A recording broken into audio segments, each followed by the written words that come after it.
사도행전 다섯 번째 시간, 본문은 사도행전 3장 11절에서 16절까지 말씀입니다. 말씀 읽습니다. 나은 사람이 베드로와 요한을 붙잡으니 모든 백성이 크게 놀라며 달려나아가 솔로몬의 행각이라 불리우는 행각에 모이거늘 베드로가 이것을 보고 백성에게 말하되 이스라엘 사람들아 이 일을 왜 놀랍게 여기느냐? 우리 개인의 능력과 경건으로 이 사람을 걷게 한 것처럼 왜 우리를 주목하느냐? 아브라함과 이삭과 야곱의 하나님 곧 우리 조상의 하나님이 그의 종 예수를 영화롭게 하셨느니라. 너희가 그를 넘겨주고 빌라도가 놓아주기로 결의한 것을 너희가 그 앞에서 거부하였으니 너희가 거룩하고 의로운 일을 거부하고 도리어 살인한 사람을 놓아주기로 구하여 생명의 주를 죽였도다. 그러나 하나님이 죽은 자 가운데서 그를 살리셨으니 우리가 이 일의 증인이요 그 이름을 믿음으로 그 이름이 너희가 보고 아는 이 사람을 성하게 하였으니 예수로 말미암아 난 믿음이 너희 모든 사람 앞에서 이같이 완전히 낫게 하였느니라. 아멘. 기도하겠습니다. 주님, 오늘도 저희가 사도행전을 진행해 나가고 있습니다. 성령이 임하고 난 이후에 그들이 어떻게 살고 있는지, 어떠한 신앙의 행보를 걷고 있는지를 발견하여서 우리 또한 주님의 성령에 내주하시는 주의 성도들이 어떻게 살아가야 될지에 대한 가르침을 주시옵소서. 오늘도 귀한 말씀으로 여기 있는 성도들이 채워지길 소망하며 살아계신 예수와의 이름으로 기도합니다. 아멘. 저희가 사도행전 2장에 넘어오면서 오순절날 성령의 역사가 일어났죠. 그래서 모든 사람들이 성령에 충만한 바 되어서 있어서 정말로 기적 같은 복음을 증거하는, 방언으로 복음을 증거하는 놀라운 역사가 일어났는데, 베드로가 그렇게 복음에 충만한 바 되어서 전할 때에 제일 첫 번째 지난주에 했던 얘기가 뭐냐면 우리는 술 취하지 않았다는 얘기부터 시작했어요. 왜냐하면 저 사람들이 새술에 취했다라고 얘기를 했기 때문에 그렇습니다. 잘못된 것은 교정하고 시작했어요. 그러면서 예를 든 내용이 뭐냐면은 요엘 선지자의 이야기를 들었습니다. 구약에 나와 있는 여러분도 잘 아시는 하나님의 영이 그들에게 임하면 어떤 일이 벌어나 남종과 여종에게 막 이렇게 하면서 뭐 어떤 이는 꿈을 꾸고 예언하고 막 한다는 그러한 얘기를 갖다가 하면서 그리고 다윗의 얘기를 했어요. 그러면서 누구를 소개시켜 줬냐면 성령의 역사만을 가지고서 그것만 초점 맞추는 이들에게 성령의 역사가 다가 아니라 우리가 초점 맞춰야 될 대상은 바로 예수 그리스도시라는 것을 베드로는 얘기했어요. 그런데 오늘 본문으로 넘어오면 비슷한 구조라는 것을 우리가 보게 돼요. 우리가 2장 43절에 보면 사람마다 두려워하는데 사도들로 말미암아 기사와 표적이 많이 나타났다라고 얘기를 합니다. 사도행전의 기적의 역사가 나타나니까 거기 있는 47절, 2장 47절에 보니까 주께서 구원받은 사람을 날마다 더하게 하시니라 라고 이야기의 구조가 끝나는 거예요. 그러니까 기사와 표적이 교회에서 많이 일어나고 그것 때문에 서로가 이제 자기의 물건을 통용하며 서로가 내 물건, 네 물건 할 것 없이 서로가 필요한 이들에게 나눠주는 그러한 진짜 형제와 자매라는 말이 무색하지 않게 진짜 형제 자매처럼 서로 쉐어하고 그러더라는 거예요. 그죠? 그래서 그러한 일들이 생기고 나니까 사람들에게는 칭송을 받으면서 하나님은 구원받은 자들을 교회에 더 붙이셔서 교회가 많이 성장하더라라는 얘기를 하는 겁니다. 그런데 그 이야기가 거기서 끝나는 게 아니라 그거에 대한 예시를 든 것이 바로 3장이에요. 기사와 표적이 어떤 표적인데 하면 3장 1절부터 시작되는 이야기입니다. 여러분도 잘 아시는 사람이에요. 나면서부터 못 걷게 된 사람입니다. 이거를 뭐 안진뱅이라고도 하고요. 뭐 어떤 사람은 뭐 다르게 표현하는데 어쨌거나 이 사도행전을 쓴 누가의 눈에는 누가 제일 먼저 많이 보이냐면 뭐 귀신을 내쫓아주는 일은 없었겠습니까? 많은 병든 자를 고쳐주는 이야기가 이 사람 눈에는 가장 먼저 들어오는 거예요. 왜 그럴까요? 누가는 누구니까? 의사였으니까. 그래서 병을 고쳐주는 사람들의 이야기가 누가복음에도 많지만 사도행전에도 성령이 임했을 때에 나타났던 사람 가운데에 병이 있었던 사람에 관한 이야기. 이 사람은 병이 아니라 태어나면서부터 핸디캡으로 태어난 사람이라는 것을 2절에서 얘기해 주고 있습니다. 그런데 이 때가 언제냐? 1절에 나와 있는 제9시 기도 시간이라는 거예요. 이스라엘 사람들이 아담이라고 말하고 있는 기도 시간 아시죠? 그 시간은 뭐였어요? 아미다 기도 아시죠? 얼마 기도해요? 하루에 3번 기도하지만 마지막 기도가 언제냐? 오후 3시 기도예요. 그리고 그 다음이 필요할 때 한 번 더 기도를 하게 되는 그 구조가 되어 있습니다. 그래서 이 아미다의 기도가 드려지는 시간이 제9시 오후 3시입니다. 오후 3시는 어떤 시간이었습니까? 예수님이 십자가에서 숨을 거두시면서 마지막으로 내뱉으셨던 말씀이 있었던 시간이 바로 그 시간이에요. 어떤 시간이에요? 다 이루었다. 예수님이 사역을 다 이루었다라고 말하는 시간이 바로 이 시간이더라는 거예요. 그래서 이 사람들이 지금 기도하러 올라가다가 성전에 올라가다가 나면서 못 걷게 된 사람을 봤습니다. 사람들이 메고 왔습니다. 성전에 들어가는 사람들에게 구걸하기 위해서요. 그래서 날마다 미문이라는 성문에 뒀습니다. 이 미문이 어떤 문이냐면 성전에 들어가는 많은 문들이 있지만 미문은 아름답게 치장해 놓은 문이래요. 그래서 미문이래요. 예, 우리가 살고 있는 여기가 어디예요? 미국이죠. 그죠? 그 다른 나라는 미를 갖다가 쌀밑잘 쓰는 나라가 있더라고요. 미국을. 근데 우리나라는 아름다운 밑잘 쓰더라고요. 그죠? 아름다운 나라래요. 우리도 아름다운데. 자, 그래서 그렇게 된 사람을 데리고 왔어요. 그가 베드로와 요한이 성전에 들어감을 보고 구걸했다는 겁니다. 자, 이 사람에게 지금 성전에 앉아 있는 이유가 뭐예요? 자, 성전에 앉아 있는 이유가 베드로와 요한은 기도하러 들어가는데 이 사람에게 이유는 뭐냐면 구걸이에요. 같이 성전에 나와 있어도 한 사람은 기도를 하러 왔는데 한 사람은 뭐를 하러 왔냐면 내 생계와 내 문제를 해결하기 위해서 왔다는 겁니다. 이해되시죠? 교회도 그래요. 교회도 내가 오늘도 예배드리고 주님을 경배하고 오는 사람이 있고 어떤 사람은 뭐 때문에 와요? 내 필요가 해결되기 위해서 온다는 거예요. 두 가지 종류의 사람이 있다는 것을 여기에서 보여주는 겁니다. 교회 뭐로 온다고요? 내가 해결해야 될 거 있으면 기도해서 응답받으려고 하나님한테 잘 보이면 하나님이 도와줄 거니까 신이잖아. 그것 때문에 온다는 거예요. 이 사람도 뭐 하러 왔다고요? 구걸하러 왔대요. 성전에 와 있는데도 베드로가 요한과 더불어 주목했다는 겁니다. 그 사람을 눈여겨봤다는 거예요. 우리를 보라. 이 사람이 안 봤다는 거예요. 그러니까 누가 들어가든 상관이 없어. 그러나 이 사람은 구걸만 하면 돼. 이거 아시죠? 예. 그러나 그러한 모습을 좀 보라는 거예요. 첫 번째. 눈과 눈이 마주쳐야지만 역사가 일어나죠. 그가 그들에게 무엇을 얻을까 하여 바라보거늘. 나를 보라 그랬으니까. 나를 보라 그랬으니까 아, 이 사람들이 나에게 뭔가 주겠구만 하고서 그 마음으로 보더라는 겁니다. 베드로가 이럽니다. 은과 금은 내게 없거니와 내게 있는 이것을 내게 주노니 나사렛 예수 그리스도의 이름으로 일어나 걸으라. 지금 베드로와 요한은 돈을 들고 있는 사람이 아니에요. 아니에요. 그런데 있는 게 있어요. 이게 뭐냐? 그것은 나사렛 예수 그리스도의 이름이에요. 자, 굉장히 큰 부자가 있어요. 엄청난 부자예요. 저도 그런 분을 한번 만난 적이 있어요. 엄청난 부자예요. 근데 제가 그분에게 은혜를 한번 입었어요. 그래가지고 제가 선물을 뭐라 할까 아무리 생각해도 줄 게 없어. 와, 너무 황당하더라고요. 제가 선물을 뭐 하나 하려고 그랬는데 그분이 너무 부자니까 격도 안 맞을 것 같고 있을 것도 같고 이런 것 좀은 있겠지 하는 모든 것들이 다 있으니까 뭔가 하나 주기에도 정말로 부담되더라고요. 선물 고르기 너무 부담되더라고요. 그죠?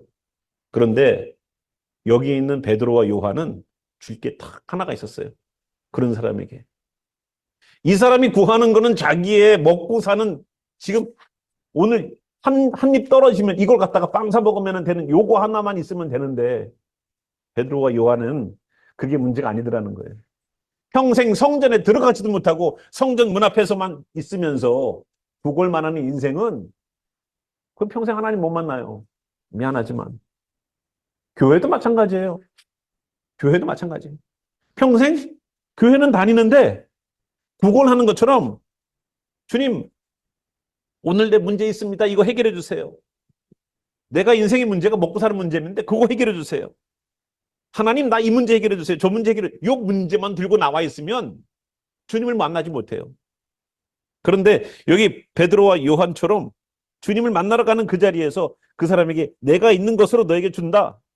내게 있는 것을 너에게 주는데 그것은 뭐냐? 나사렛 예수 그리스도의 이름이라는 거예요. 그거를 주고서 오른손을 잡아 일으키니 발과 발목이 곧 힘을 얻었다는 겁니다. 이 사람이 발과 발목에 힘이 있어서 일어난 게 아니에요. 일어나는 과정 가운데 힘이 생긴 거지. 믿음이라는 건 그런 거예요. 지금 내가 일어나는 현장은요, 현장이 바뀌어서 내가 움직이는 게 아니에요. 바뀌어서 움직이는 게 아니라 움직일 때 바뀌는 거란 말이에요. 순서를 여러분 잘 아셔야 돼요. 믿음을 가지고 뭐 해라 먼저? 움직여라. 바뀌어서 움직이는 것이 아니라 움직여야 바뀌는 거라고요. 근데 그 사람이 보인 세 가지, 주님의 역사를 경험하고 나서 보인 세 가지 태도가 있어요. 그것이 8절에 나와요. 첫 번째가 뭐냐면 뛰어 서서 걸으며 그들과 함께 성전으로 들어갔다는 겁니다. 첫 번째가 어디예요? 이제 성전 안으로 들어갔다는 거예요. 성전 바깥에 있던 그 사람이 이제는 어디로 들어갔어요? 성전 안으로 들어가는 역사라는 거예요. 저는 우리 교회의 성도들이 이래야 된다고 생각을 해요. 예수님의 그 권능을 경험하고 나면, 예수 이름의 능력을 경험하고 나면, 예수 이름 때문에 내가 구원을 얻었다면, 예수 이름 때문에 회개를 경험해서 주님을 만났다면 우리는 성전 밖에 있는 자가 아니라 이제는 성전 안으로 들어가야 되는 자가 돼야 될 줄 믿습니다. 언제까지 성문 밖에서 구걸만 하겠어요? 언제까지 교회 앉아서 내 문제만 해결해 주십시오. 이거 해결해 주십시오. 이거 해결해 주십시오. 이거 해결해 달라는 것 때문에 그만. 문제 없으면 기도 안 할 거예요? 문제 없으면 기도 안 해요? 그러면 계속 문제를 주실 거예요, 주님이. 왜? 기도하라고. 계속 문제를 주실 거예요. 근데 우리가 하나님과의 관계는 문제를 가지고 문제 해결해 주는 수호신이 아니잖아요. 하나님은 수호신이 아니에요. 뭐 수호천사가 있잖아요. 누가 수호천사가 있대요? 누구 마음대로 수호천사를 들여다가 그냥 뭐 집에다가 엔젤을 이렇게 해놓고서. 네? 우리에게 역사하시는 것은 내게 있는 문제를 해결해 주시는 이유는 단 하나예요. 그것 때문에 네가 주님의 일들을 수행할 수 있는 상황을 만들어주는 거예요. 환경을. 하나님이 만약에 건강이라든지 하나님이 우리들에게 물질이라든지 하나님이 내 문제에 대해서 문제를 놓고 기도하지 말라는 게 아니에요. 그 문제를 놓고 기도하지만 그 문제가 해결되는 이유가 분명해야 된다는 거예요. 문제 해결이 보통 나의 행복을 추구해요. 그런데 그게 아니에요. 하나님은. 처음에 만들어 놓을 때부터 우리는 하나님의 영광을 위해서 만들어 놓은 존재들이에요. 모든 이들이 다, 예수님을 믿든 안 믿든 모든 이들이 다. 그렇기 때문에 우리의 목적은 내가 이것이 해결됐을 때 난 주님께 영광 돌리는 자리로 쓰겠습니다라는 신앙의 목적이 분명해야 돼요. 그것이 무엇이든. 하나님, 나는 차가 없어서 나는 교회를 못 가요. 그러면 주님 찾으세요. 기도해서 하세요. 그러나 이 차를 받아서 내가 주님께 예배드리는 자리로 갈 수 있게. 성전 미문에 앉은 이 사람이 자기가 병이 낫고 난 다음에 제일 먼저 한 일이 뭐냐면 성전으로 따라 들어간 거예요. 제자들과 함께. 그게 뭐예요? 이제 아이고 기쁘다. 집에 가서 어머니한테 자랑해야지. 친구들한테 가서 자랑해야지. 내가 다 나았소이다. 할 수도 있건만 성전으로 들어갔어요. 사도들과 함께. 이걸 우리가 눈여겨봐야 돼요. 왜 우리들의 신앙은 내가 응답만 받으면 세상으로 돌아가는지 몰라. 응답만 받으면. 언제 그랬냐는 듯이 똥 누러 갈 때 틀리고 올 때 틀리다는 그 옛말이 맞아요. 왜 그런지 몰라. 내가 뭔가 해결되고 내가 먼저 하나님께서 역사해 주시면 그것 때문에 더 주님께 나아가고 성전으로 들어가는 역사가 일어나야지. 왜? 문제가 있을 때는 새벽기도 하지 말라고 그래도 새벽기도 하더만. 어떨 때는 교회 키까지 달라고 그래요. 어떤 때는 어떤 분은 제가 예전에 목회할 때 목사님 교회 키 좀 주세요. 기도거리가 있어요. 문제가 딱 해결되니까 키가 아니 교회 와서 기도를 안 해. 안타깝죠. 그러나 이 사람은 성전으로 들어갔다는 것을 우리는 눈여겨봐야 돼요. 응답받은 자의 두 번째 태도, 이 사람 걷기도 하고 뛰기도 했다는 겁니다. 하나님이 자기 다리 고쳐준 거를 걷기도 하고 뛰기도 하면서 기쁨으로 그것을 사용했어요. 자, 하나님이 나에게 해결해 주신 문제가 있다고 치자고요. 그러면 그걸 가지고서 마음껏 기뻐하시면서 하나님께 영광 돌리세요. 하나님 나 내가 돈이 없다 치자고요. 하나님 나 돈이 없어서 기도했는데 직장을 주셨네요. 주님 너무 감사해요. 그거로 너무 한번 감사해 보세요. 또 그 직장에서 나오는 물질로 처들매도 드려보세요. 그걸 가지고서 주님께 한번 드려보세요. 주님 것인 줄 알고. 이 사람이 걷기도 하고 뛰기도 했다는 겁니다. 물질만 그렇겠습니까? 내 시간도, 내 인생도, 내가 살고 있는 모든 육신적인 환경도 다 마찬가지예요. 그리고 세 번째, 하나님을 찬송했다는 겁니다. 이게 저는 하이라이트라고 봐요. 왜? 우리를 고쳐준 목적을 이 사람은 너무나도 잘 알아. 안 가르쳐줘도 알아, 이 사람은. 자기를 고쳐줬는데 자기를 고쳐준 것을 기쁨으로 집에 가지 않고 성전에 들어가서, 물론 제사장이 보여야 되겠죠. 나 고쳐줬으니까. 내가 건강한 사람으로 성전에 와서 예배드릴 수 있는 사람이다라는 것을 표를 받아야 되겠죠. 또한 기쁨으로 나아갔을 겁니다. 그리고 하나님을 영광 돌리고 찬양 돌렸어요. 저는 이 사람의 모습이 그리스도인들이 배워야 되는 모습이라고 생각을 해요. 우리가 문제 해결되면 거기서는 멈추라는 게 아니에요. 그 자리에서 더 하나님 안으로 들어갈 수 있는 성도들이 되길 바라요. 그래서 하나님을 찬양하고 영광 누리는 자리까지 서십시오. 하나님이 그걸 원하셨기 때문에 고쳐주시고 하나님이 그걸 원하셨기 때문에 해결해 주신 거 아니겠습니까? 아니에요. 하나님의 목적은 그거예요. 해결돼 갖고 이제 이제 돈 해결됐지 이제, 그러니까 이제 그때부터 딴짓하지 말고. 예전에 어떤 분이 있었어요. 그분은 물질 때문에 빚을 몇 억이나 들고 있었어요. 저희 교회에 있었는데 몇 억이나 들고 있었어요. 정말로 신실하게, 그냥 없을 때는 너무나도 신실하게 진짜 새방에 살면서 애들 키우면서 사셨어요. 그러더니 점점 진짜 하나님이 부어주신다는 게 보일 정도로다가 하나님 역사하시더라고요. 부어주시는 게 보일 정도로다가 그 집은. 그러더니 하루 한 주 빠져요. 아유, 바쁘셨나 봐요. 예. 우리 아는 그 협회에 계신 분들끼리, 예, 운동하러 갔어요. 강원도 시골에서 이거 하는 거 생각해 보셨어요? 이거? 아니에요. 한 번이 두 번 되고 두 번이 세 번 되더니 한 달이 되고 두 달이 되고 석 달이 되고 한 달이 6개월이 안 와, 교회를. 하나님이 그 사람에게 그 물질을 허락하신 것이 주일마다 너 이거 치러 나가라고 이거 해결해 준 줄 아세요? 아니라고 봐요, 저는. 그 사람 신앙 완전히 그냥 나중에 완전히 다 무너졌어요. 그게 얼마나 안타깝습니까? 왜 우리는 하나님이 나에게 주신 허락한 것에 대해서 잘못 해석하고 있어서 잘못된 길로 내가 들어서면서도 하나님의 길을 걷고 있다라고 난 생각하고 하나님의 은혜를 받았다고 생각할까? 근데 이 사람을 보면서 우리는 분명하게 하나님의 사람을 어떻게 살아야 되는지를 보여준 거예요.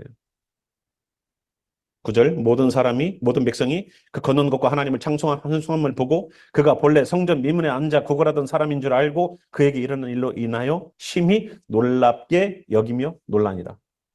이 사람 나이가 몇 살 되는지 아세요? 사도행전 5장인가 어디, 5장 40절인가 어디 나와요. 4장 22절. 이 표적으로 병 나은 사람은 40여 세나 되었더라. 40여 세나 된 연세가 있으신 분이죠. 지훈 형제님보다 더 나이가 많아요. 근데 이 사람이 매일마다 사람들이 들고 와서 성전 미문에 앉혀놨을 거예요. 그러면 예수님 때는 없었을까요? 이 사람이? 예수님이 사역하셨을 그때에는 성전 미문에서 구걸하지 않았던 사람이에요? 했을 거예요. 그러나 예수님 안 고쳐주셨어요, 그 사람. 예수님이 안진뱅이, 소경, 귀머거리, 귀신 들린 자, 죽은 자까지 살려놓으셨지만 성전 미문에 앉아있는 이 사람을 보고서 고쳐주지 않았을 가능성이 굉장히 높아요. 왜? 40년간 구걸했었다는 얘기를 들으니까. 그러면 이 사람은 누구의 몫일까요? 예수님이 제자들에게 남겨놓은 훈련에 하나님의 영광을 드러내는 도구가 된 거예요.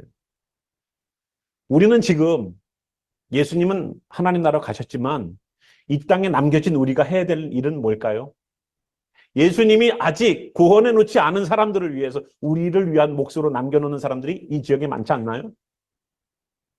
우리의 몫 아닌가요? 마치 여기 미문에 앉아있는 이 사람이 제자들의 몫인 것처럼 우리들에게도 여기 지역에 있는 내 주변에 있는 친구들과 내 주변에 있는 사람들에게 예수 그리스도를 증가하는 것이 우리의 몫 아닌가요?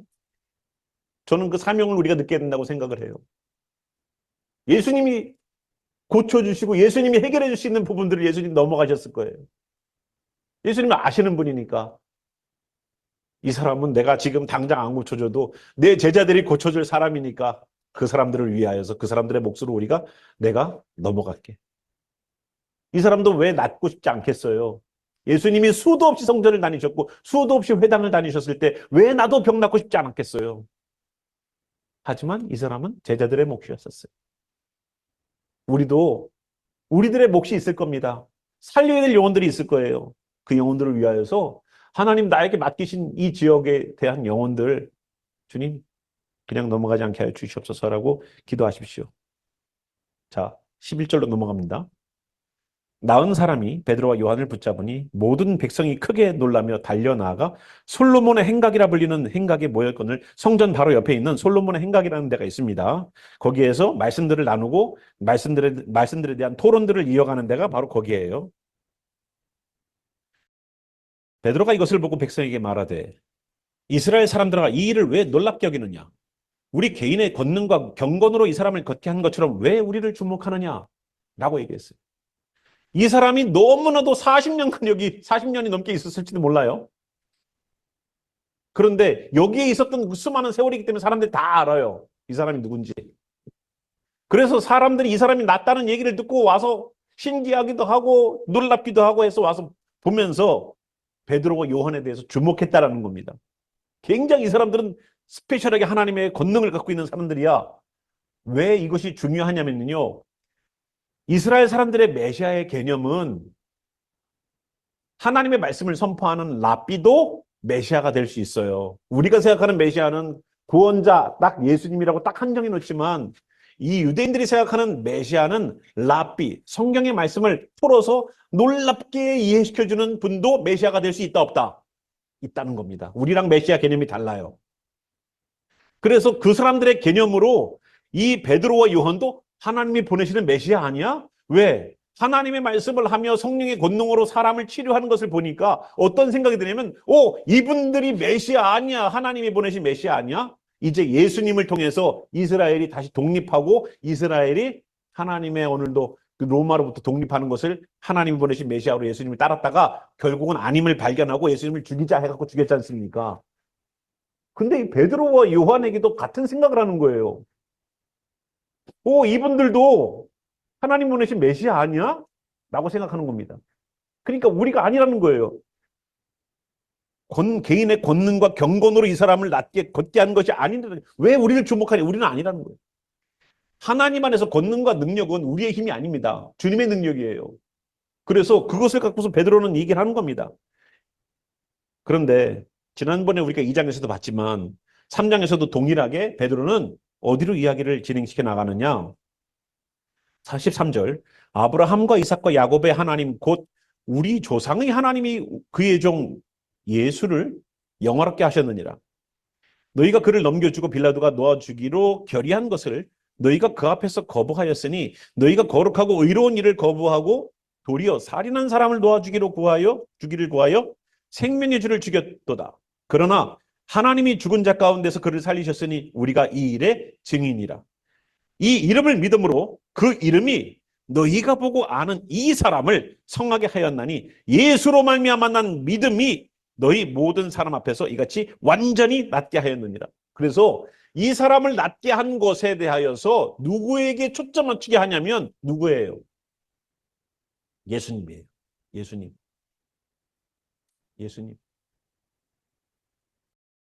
예수님에게 초점 맞추지 않으면 뭐가 되는지 아세요? 그거야말로 사이비가 되는 거예요. 이렇게 기적이 나타났어요. 안진뱅이가 일어나는 기적이 나타났어요. 성령의 권능을 보고 성령의 능력을 본다 할지라도 보고 듣는다 할지라도 구원과는 전혀 상관이 없어요. 나사로가 죽었다가 살아나도 영원히 살았습니까? 아니죠. 그렇지 않아요. 하나님의 권능을 체험한다고 해서 구원을 받았다라고 착각하면 그거야말로 실수예요. 내가 만약에 엄청난 일들을 경험해서 기적이라는 것을 경험해서 주님께서 나는 함께 하시는 것에 대한 확신이 있다라고 할지라도 거기에 머물러 있으면 안 돼요. 우리의 초점은 다시 어디로 가야 된다? 예수님에게 가야 돼요. 나를 왜 예수님이 십자가에 못 박히셔서 구원해 주셨을까? 그 예수님의 이름은 생명의 주요, 생명의 주, 15절에 나와 있는 생명의 주이기 때문에 사망에 매여 있을 수가 없어요. 그 예수님은. 다시 그래서 주님 앞으로 나아오는 겁니다. 성령의 능력과 성령의 권능에 취해 있지 마세요. 신비스럽고 기이한 일들을 추구하지 마세요. 교회는 그런 샤머니즘적인 것이 아니에요. 하나님의 말씀을 선포하는 곳에서 주님이 역사할 수 있지만 주님의 역사하심이 나타나는 것만을 목적으로 신앙생활하는 것은 잘못 갈 수 있어요. 주님의 말씀 중심으로 가세요. 표적과 기사가 하나도 안 나타나도 예수님 믿고 나가세요. 침례 요한이 그랬어요. 하지만 저는 소망해요. 주님의 역사하심이 초대교회도 있었는데 이 교회와 이 성도들과 우리가 기도하는 자들 속에 역사 일어나게 도와주시옵소서. 그리하여 그 문제가 해결되고 그 상황이 해결되는 걸 통해서 살아계신 하나님이 역사하시는 교회라는 것을 알게 해 주시옵소서라고 저는 기도해요. 그래서 하나님이 함께 하신다는 것을 우리가 증명해 보일 의무가 있습니다. 여러분, 요한계시록 지금 나가고 있지 않습니까? 에베소 교회 하기 전에 예수님께서 어디에 계시다고 그랬습니까? 금촛대 사이에 서 계신 분이에요. 그 금촛대가 뭐라고 그랬습니까? 교회라고 했지 않습니까? 교회 내에 내주하시는 분은 성령님이 아니라 예수님이에요. 우리 안에 내주하시는 분은 성령님. 교회에서 주관자 되어주시는 분은 예수님. 그래서 교회에서는 함부로 얘기해서는 안 돼요. 교회에서는. 주님께서 여기 계시기 때문에. 마태복음에는 우리가 아무 말이든지 부지불식간에 하는 작은 이야기들조차도 그거로 마지막에는 심판받는다고 얘기하고 있어요. 그래서 여러분들이 하는 모든 기도 모임이든 성경 공부든 모든 모임에서 예수 이외에 다른 얘기들이 나가지 않길 바랍니다. 주님이 거기 계시기 때문에 그래요. 그거를 믿는다면 우리가 주님의 시간으로 쓰기를 바랍니다. 자, 그리하여서 이 사람을 낫게 한 것은 바로 예수로 말미암아 난 믿음 때문에 낫다라고 했어요. 그리고 이 베드로는 뒤에 여기 있는 선지자의 이야기를 또 합니다. 17절 형제들아 너희가 알지 못하여 그러하였으며 너희 관리들도 그리한 줄 아노라. 이 사람들이 예수님이 메시아인 줄 몰라서 그렇게 한 줄을 알겠다 이거예요. 그러나 하나님이 모든 선지자의 입을 통하여 자기의 그리스도께서 고난받으실 일을 미리 알게 하신 것을 이와 같이 이루셨느니라. 하나님은 선지자를 통해서 예수님은 고난받을 것에 대하여서 미리 성경에 써놨다는 거예요. 그거를 하나님은 이루셨다는 겁니다. 하나님은 성경을 이루셔요. 그러므로 너희가 회개하고 돌이키라는 겁니다. 19절 그러니까 예수님이 고난받아야 될 것을 이미 구약에다 써놨는데 그래서 예수님은 고난받고 십자가 지셔서 돌아가셨는데 성경을 이루신 거 아니냐. 그분이 바로 메시아다라는 얘기를 하고 있는 겁니다. 그래서 우리가 뭐 하라고요? 그러므로 그렇기 때문에 너희가 회개하고 돌이키라는 거예요. 자, 회개하고 돌이키는 자의 세 가지 유익이 있습니다. 첫 번째가 뭐냐면 19절에 나온 것처럼 죄사함을 받는 거예요. 죄 없이 함을 받는 거예요. 회개는 죄를 없이 용서해 주는 과정들이 필요해요. 죄는 내가 고백한다고 회개가 아니에요. 죄를 내가 고백한다고 회개라고 누가 그럽니까? 회개는 돌이키는 거예요. 내가 가지고 있는 문제에서. 입으로 주님 나 잘못했습니다라고 혹시 안 해도 내 삶에서 돌이키는 사람이 진정으로 회개하는 사람입니다. 백날 천날 회개한다고 하고 눈물 콧물 다 짜내도 소용없어요. 내 삶이 돌이키지 않으면 무슨 의미가 있습니까? 그래서 죄 없이 하는 함을 받으라는 거예요. 죄 없다. 너 죄 없다라고 인정받기까지 기도하는 거예요. 회개는. 회개는 언제까지? 여기 있는 거죠. 성경 그대로예요. 너희 죄 없이 함을 받으라는 거예요. 그러니까 우리는 죄가 없기까지 우리는 내 죄에 대한 회개가 이어져야 된다는 거예요. 입으로 나는 나 잘못한 거 있어 라고 고백한다고 해서 그것이 회개가 아니에요. 내 삶을 돌이키고 또한 주님께서 용서해 주심을 받아야지만 회개예요. 그러니 회개가 쉬운 거겠습니까? 회개는 중노동이에요. 회개는 쉬운 게 아니에요. 그냥 뭐 신부 앞에 가갖고 나는 이런 죄를 졌습니다. 네, 당신의 죄는 이러니까 성경을 얼마큼 읽으십시오. 예, 당신 이러니까 사회봉사하십시오. 이게 아니란 말이에요. 회개는 어려운 거예요. 회개는 내 힘으로 될 수 있는 것도 아니고요. 회개는 내 능력으로 될 수 있는 것도 아니에요. 오직 주의 영이 충만하지 않으면 회개는 이루어질 수도 없고 고백한다 하여도 주님께서 기쁨으로 우리의 죄를 걷어가 주시는 역사가 일어나지 않으면 우리가 죄 사함 받는 그 기쁨을 누릴 수가 없어요. 첫 번째가 뭐라고요? 회개하는 자는 죄 없이 함을 받는다. 두 번째가 뭘까요? 이같이 하면 새롭게 되는 날이 주 앞으로부터 이를 것이요. 자, 새롭게 되는 날이 이른대요. 그럼 회개하고 난 사람이 새롭게 되는 날은 뭘까요, 그러면? 회개를 한 사람의, 회개를 한 사람은요, 어떤 날을 받아들이게 되냐면 새롭게 되는 날이에요. 어떤 새롭게 되는 날입니까? 죄에 있었던 과거에 지옥 갈 사람이 아니라 이제는 새롭게 될 사람으로 되는 거예요. 새롭게 되는 날. 새롭게 되는 날이 뭘까요? 이제는 주님 나라 가는 날 아닙니까? 이제는 천국 백성으로 살아가는 사람으로 이 내가 달리던 내 트랙이 지옥 가는 이 길 끝에는 지옥인데 새롭게 되는 날은 이 트랙을 다른 노선으로 바꿔 타는 거예요. 생명의 길로 들어서는 거예요. 그리하여서 여기 있는 것처럼 새롭게 되는 날이 주님 앞에서 이렇게 될 겁니다. 그리고 뒤쪽으로 넘어가면 자 20절 또 주께서 너희를 위하여 예정하신 그리스도 곧 예수를 보내시리니 하나님이 영원 전부터 거룩한 선지자들의 입을 통하여 말씀하신 바 만물을 회복하실 때까지는 하늘이 마땅히 그를 받아들이라. 이제 끝나는 날까지 이제 예수님께서 홀드 되는 겁니다. 이제 22절부터 모세가 얘기합니다. 모세가 말해요. 주 하나님이 너희를 위하여 너희 형제 가운데에서 나 같은 선지자 하나를 세울 것이라는 겁니다. 자신 같은 선지자 한 명을 세울 거라는 거예요. 그게 누구예요? 예수님이에요. 너희가 무엇이든지 그의 모든 말을 들을 것이라. 예수님이 하시는 모든 말씀을 들으라는 거예요.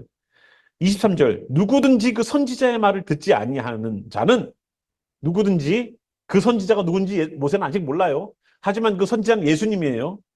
말을 듣지 아니하는 자는 백성 중에서 멸망을 받으리라 하였고 또한 사무엘 때부터 이에 말한 모든 선지자도 이때를 가리켜 말하였느니라. 너희는 선지자들이 자손이요 또 하나님이 너희 조상과 더불어 세우신 언약의 자손이라. 아브라함에게 이르시기를 땅 위의 모든 족속이 너희의 씨로 말미암아 복을 받으리라 하였으니 너의 씨가 누굴까요? 바로 예수 그리스도. 예수 그리스도를 통해서 모든 인류가 구원을 받는다는 겁니다. 20절 하나님이 그의 종을 세워 복 주시려고 너희에게 먼저 보내사 너희로 하여금 돌이켜 각각 그 악함을 버리게 하셨느니라 라고 말씀을 마치고 있어요. 회개의 세 번째, 첫 번째는 뭐라고요? 죄사함을 받는 것. 이게 회개하는 자의 축복이에요. 두 번째가 뭐예요? 새롭게 되는 날이 주 앞으로부터 이루게 될 것이라는 거예요. 그러니까 우리가 이제 지옥 갈 사람이 아니라 천국 갈 사람으로 된다는 것이고, 세 번째는 모세의 이야기를 통해서 알 수 있듯이 그 선지자의 말을 듣지 아니하는 자는 백성 중에서 멸망을 받으리라라는 23절 말씀처럼 이걸 반대로 뒤집으면 회개하는 자는 어떻게 될까요? 백성 중에서 멸망받지 않는다는 겁니다. 그래서 회개의 세 가지 요소를 여러분이 아셔야 돼요. 회개하면 어떻다고요? 죄 사함을 받는 것. 두 번째, 새롭게 되는 날을 주님 앞으로부터 이룰 것이라는 것. 그리고 세 번째는 그 회개하는 자는 백성 중에서 멸망받지 않는다는 것을 우리는 알아야 됩니다. 그리하여서 여기 있는 말씀처럼 너희에게 먼저 보내사 너희로 하여금 돌이켜 각각 그 악함을 버리게 하시는 역사가 우리들에게 있으면 좋겠습니다. 베드로는 성령의 귀한 놀라운 역사에 초점 맞추지 않았어요. 안진뱅이가 일어나는 그 일도 베드로는 예수님 때문에 이 사람이 낫다라는 얘기를 통해서 그리고 구약에 있는 선지자들과 모세 이야기를 통해서 예수님을 소개시켜줘요. 베드로의 모든 말씀의 끝은 누구예요? 예수님이에요. 그가 병이 났던 성령이 임하던 그건 예수님이에요. 우리의 신앙에 우리가 어떠한 것을 경험하던 여러분이 어떠한 것을 경험하던 예수님 때문에 예수님을 위하여서 살아가길 바랍니다. 그래서 예수님 때문에 내가 구원받았지. 예수님 때문에 내가 혜택을 입었지. 예수님 때문에 기도해서 내가 나음을 입었지. 예수님 때문에 이 문제가 해결됐지. 그러면 이제는 그분을 위해 사세요. 그것이 주님이 원하시는 이유예요. 우리를 그렇게 해결해 주신 이유는 거기에서 만족함을 누리고 살라는 얘기가 아니에요. 그것 때문에 주님께 돌아오고, 그것 때문에 주님을 바라보고, 그것 때문에 주님의 사역을 감당하는 사람이 되라고 해놓으신 거예요. 안진뱅이가 일어나는 놀라운 기적이 있을지라도 우리의 목적지는 예수 그리스도이십니다. 다시 한번 여러분, 신앙의 각오 바르게 하세요. 응답받기 위해서 우리의 기도 모임이 사용되는 것, 우리의 기도 시간이 사용되는 것, 우리들의 모든 것들이 내가 응답받기 위해 사용된다면 여러분 다시 한번 생각해 보십시오. 그 응답의 끝에 내 행복인가, 주님의 기쁨인가, 영광인가를 다시 한번 생각해 보세요. 그거 놓고 기도하지 말라는 게 아니에요. 잘 들으세요. 그러나 그 끝에 내가 아니라, 주님이 아니라 내가 있으면 내가 신이 된 거예요. 여러분, 궤도를 수정하셔서 정말로 베드로의 그 모든 말씀과 모든 말씀의 인도함이 예수 그리스도에게 초점 맞추듯이 우리의 신앙도 여러분이 하는 모든 신앙의 행위도 끝에 예수 그리스도가 계시기를 주님의 이름으로 축원합니다. 함께 일어나셔서 기도하겠습니다. 네, 이 사람이 병 나은 이유가 예수로 말미암아 난 믿음 때문에 그렇답니다. 저는 여기 병 나은 사람이 여기 자기가 갖고 있는 선천적인 문제를 해결하는 이 사람이 자신의 경건함도 아니고 오직 주님의 은혜로 나음을 입었어요. 그런데 성전에 들어가지 못하고 있던 이 자가 병이 낫고 나니까 자기의 친구와 자기의 집에 자기의 가족들에게 가서 나 이렇게 병 났다라고 자랑하는 것이 아니라 성전으로 뛰어들어갔어요. 혹시 우리는 내가 응답받으면 응답받은 것 때문에 기뻐서 거기에 머물러 있지 않나요? 우리는 정말로 내가 문제 해결해달라고 매달릴 때는 정말로 눈물로 기도하는데 그것이 해결된 다음에는 더욱더 주님 안으로 뛰어들어오나요? 우리는 다시 한번 우리의 모습을 돌아보길 바랍니다. 나는 내 문제 해결해달라고 그렇게 기도했는데 그거 문제 해결해 놓으니까 감사는커녕 그 인생을 즐기고 있으면 그것이 오히려 그것에게 축복입니까? 저주입니까? 성전 안으로 뛰어들어오는 40년이 넘도록 땅바닥을 기어다닐 것 같은 그러한 인생이 거기에 머물러 있지 않고 주님을 찾으러 나온 모습들을 보면서 주님, 이 사람, 이 사람만도 못한 우리들의 신앙이 얼마나 많이 있습니까? 응답만 받으면 신앙이 끝인 줄 알고 응답만 받으면 하나님이 나와 함께 하시는 줄 알고 교만하면서 주님은 어디 갔는지도 모른 채 에베소 교회처럼 그 첫사랑을 버린 채 내 인생을 즐기고 있지 않습니까? 다시 한번 우리들의 인생 가운데 그런 모습이 있는지 돌아보면서 한번 우리 회개 기도하는 시간이 있기를 소망합니다. 기도하겠습니다.